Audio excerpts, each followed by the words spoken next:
Olá, queridos, graça e paz. Tudo bem com você? Eu tenho certeza que sim. E sei também que vai ficar ainda melhor, porque é exatamente isso que acontece sempre que nos expomos à palavra de Deus. Sempre que a palavra alcança o nosso coração, ela produz vida, crescimento, maturidade, e eu sei que é o que vai acontecer com você, assim como sempre tem acontecido, fazendo, meu irmão, com que você desfrute de dias melhores, um após o outro, porque a Bíblia diz que a vereda do justo é como a luz da aurora, vai brilhando mais, mais e mais até ser dia perfeito. Amém? Eu quero começar, querido, lhe fazendo uma pergunta. Como você contaria a sua vida? Como você costuma narrar os acontecimentos que o cercam? Eu sei que, com certeza, você já ouviu pessoas falando das suas próprias vidas, narrando acontecimentos. É interessante, queridos, quando a gente observa isso, é como as pessoas costumam narrar as suas próprias histórias.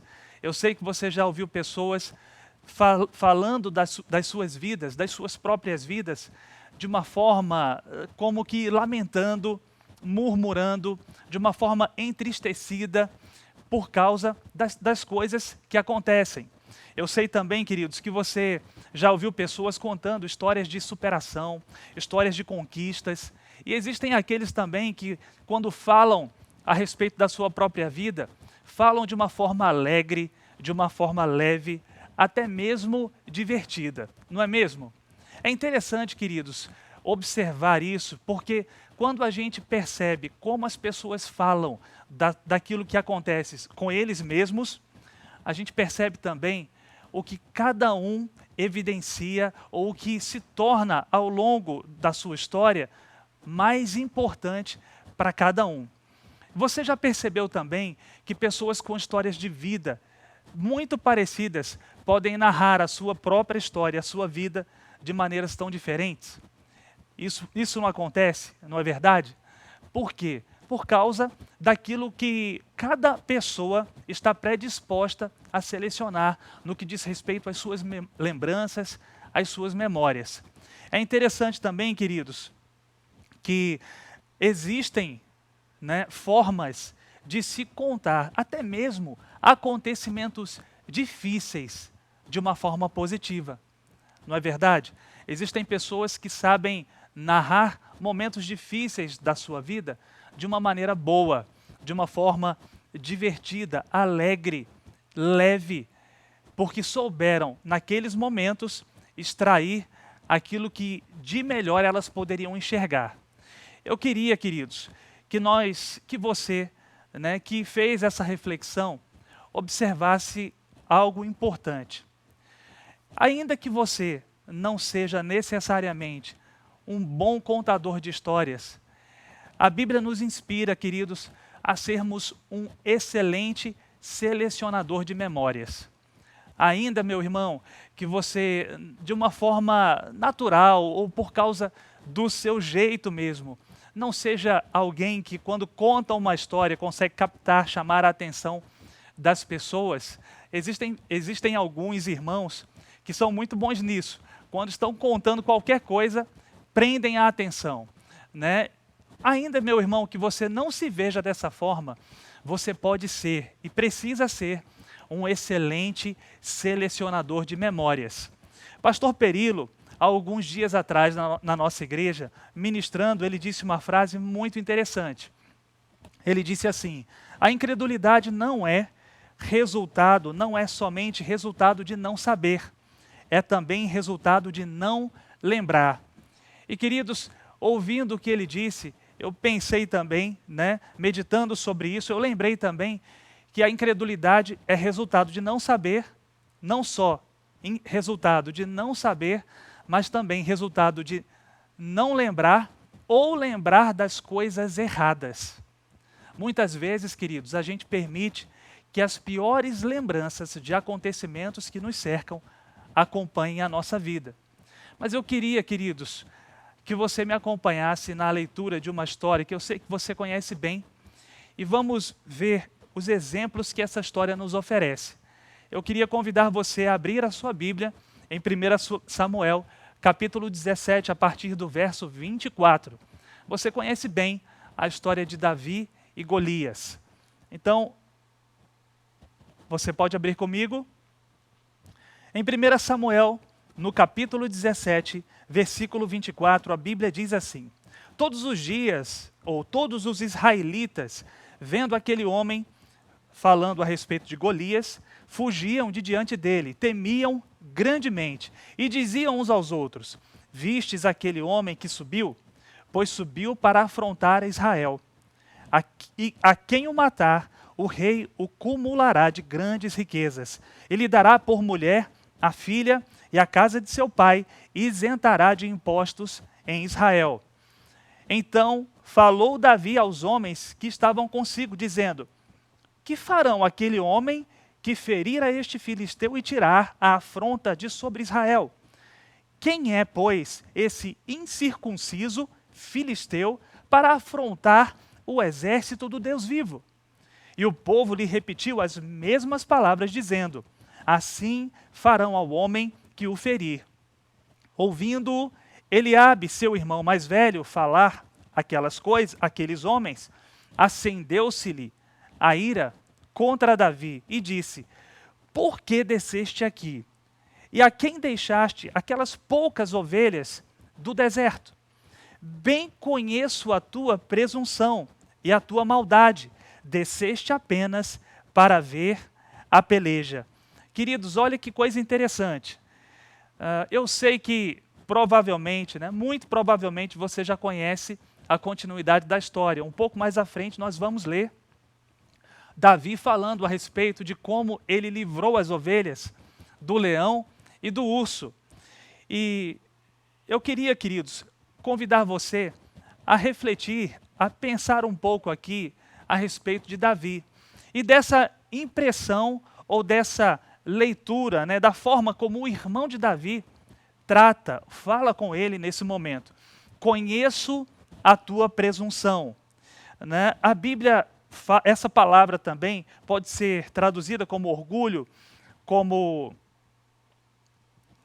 arrogância, insolência. Queridos, mas é interessante, queridos, que a forma, como Davi se apresenta ali e a curiosidade que ele demonstra em saber aquilo que seria dado como recompensa para quem ferisse o filisteu, mostra um padrão de comportamento, mostra um perfil que Davi tinha e que foi identificado pelos seus próprios irmãos. O irmão que falou com ele, é possível até que ele já estivesse imaginando o que Davi poderia fazer. Eu acredito, queridos, que Davi sabia muito bem selecionar as suas memórias. Davi sabia contar boas histórias. Davi sabia extrair das experiências que ele tinha o melhor de cada uma. E nós podemos confirmar isso nos versículos seguintes. E eu não sei se você já observou também, queridos, quando algumas pessoas têm uma tendência a sempre contar o lado bom das coisas, é possível que elas sejam tidas como arrogantes, presunçosas. Isso é possível que isso aconteça. Mas sabe, queridos, quando você sabe contar as coisas da forma certa, não exaltando você mesmo, os seus feitos, mas os feitos do Senhor e as intervenções dele na sua vida, querido, pode ter certeza que você sempre estará fazendo a coisa certa, exatamente como Davi fez aqui. Davi contou a história dos livramentos que ele recebeu do Senhor para proteger as ovelhas. Ele contou para Saul, e eu acredito, queridos, que Davi fazia isso sempre, quando ele contava para os irmãos as coisas que aconteciam com ele. Por isso, eu acredito que ele ganhou essa fama junto aos seus irmãos, de arrogante e de presunçoso. Você vê que, muito provavelmente, era um perfil que Davi, era uma forma de Davi ver a vida dele, fazer uma leitura dos acontecimentos e a compreensão que ele tinha com respeito ao agir de Deus, favorecendo ele. Por quê, queridos? Porque eu acredito que você saiba também que não são somente leão e urso que comem ovelhas.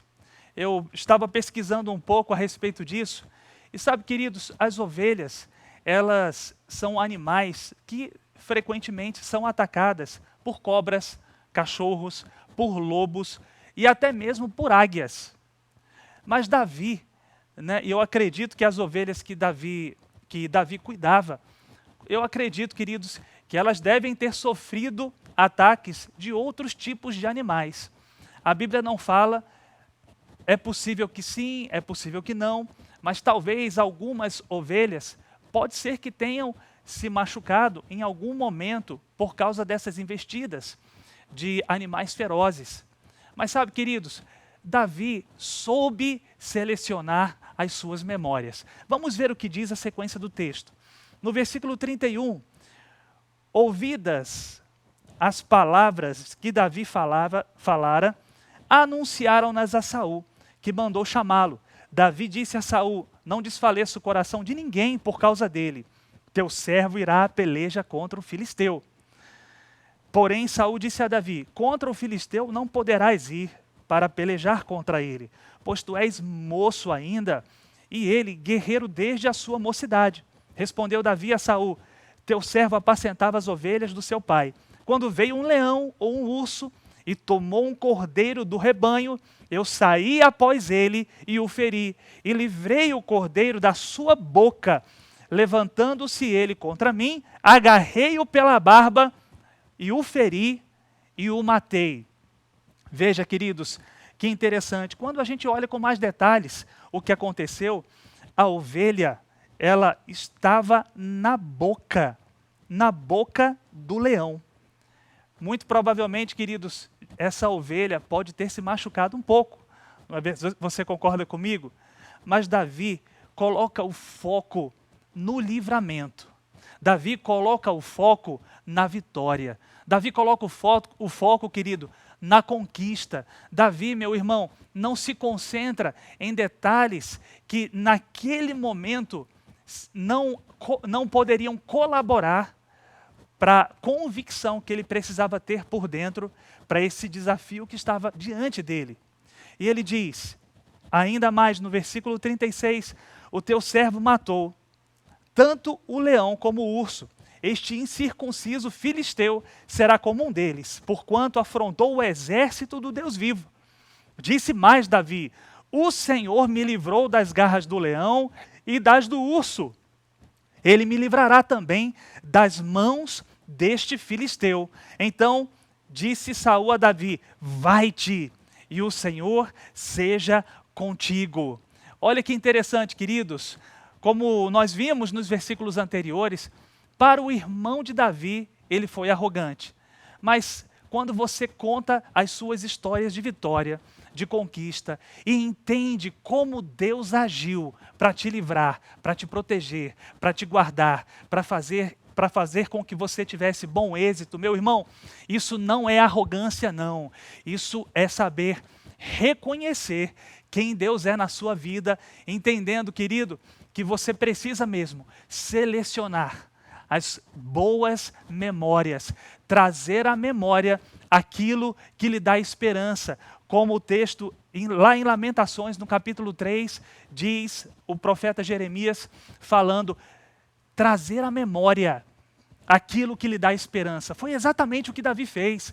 Para esse momento, querido, ele tinha que trazer à memória aquilo que traria a confiança que ele precisava para vencer esse desafio. E não só para ele, mas para Saul e para todos os homens. Sabe, queridos, diante de grandes desafios, diante de coisas que se levantam contra você, contra nós, como nesses dias em que temos vivido, que você saiba, meu irmão, selecionar bem as suas memórias. Não importa que você seja um bom contador de histórias ou não, que você seja um ótimo selecionador de memórias, que você traga à memória, meu irmão, os livramentos, as intervenções divinas na sua vida, para que você entenda, para que você possa nutrir no seu coração a convicção de que, como o Senhor te livrou lá atrás, como o Senhor te guardou, te protegeu, como o Senhor, meu irmão, te manteve bem, te manteve íntegro.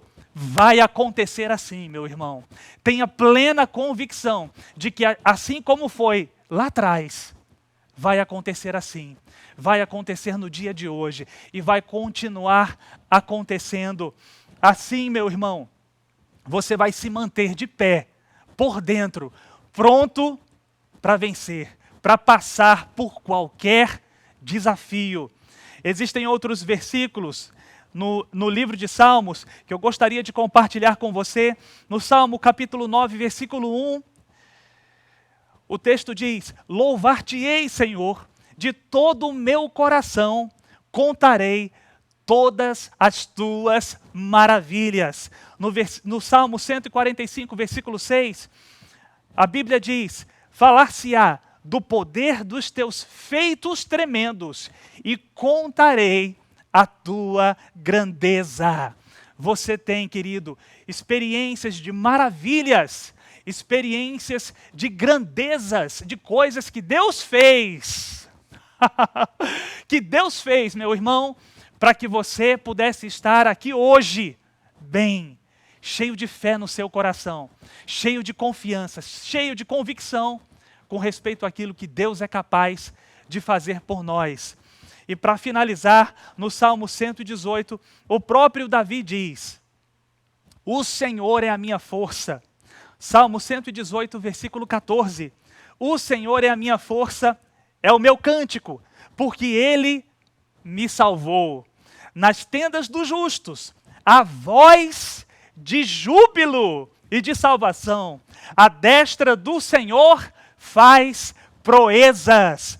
A destra do Senhor se eleva. A destra do Senhor faz proezas. Não morrerei, antes viverei. Antes viverei. Meu irmão, você não vai morrer. Você vai viver. Mas deixa eu te dizer uma coisa, querido. Não é para contar murmuração, não é para contar sofrimento, não é para contar lamúrias. Não. É para contar as obras, os grandes feitos, as maravilhas do Senhor. Eu sei, querido, que grandes coisas esperam você. É assim, querido, que você vai se manter de pé. É assim que você vai se manter bem. Você não vai morrer, meu irmão. Você vai passar por isso, firme e inabalável, porque a tua vida tem um propósito em Deus, poder testemunhar a grandeza dele para você mesmo e para tantos outros. Você não vai morrer, antes você vai viver para contar as grandes obras, os grandes feitos do Senhor. Que seja assim, meu irmão, sobre a sua vida, que você guarde os seus pensamentos, guarde as suas lembranças e que nesse momento se levante dentro de você as experiências que você teve de fidelidade do Senhor na sua vida e seguiremos juntos, mais firmes, mais fortes, para engrandecer o nome do Senhor. Seja abençoado em nome de Jesus.